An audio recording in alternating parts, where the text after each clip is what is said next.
أعوذ بالله من الشيطان الرجيم بسم الله الرحمن الرحيم إذ قال له ربه أسلم قال أسلمت لرب العالمين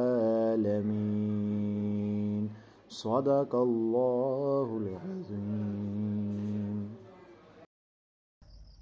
سورۃ البقرہ آیت نمبر 131، ترجمہ و تفسیر باحوالہ تفہیم القرآن مولانا سید ابو الاعلیٰ مودودی رحمۃ اللہ علیہ۔ جب کبھی ابراہیم علیہ السلام کے رب نے ان سے فرمایا کہ فرما بردار ہو جا، تو انہوں نے کہا میں خود کو رب العالمین کے حوالے کرتا ہوں۔ اس آیت مبارکہ سے یہ بات واضح ہوتی ہے کہ حضرت ابراہیم علیہ السلام کی زندگی ہمارے لیے عملی نمونہ ہے۔ جب اللہ نے انہیں حکم دیا تو انہوں نے کوئی سوال نہ کیا، کوئی شرط نہ رکھی اور فوراً خود کو اللہ کے سپرد کر دیا۔ یہی حقیقی اسلام ہے۔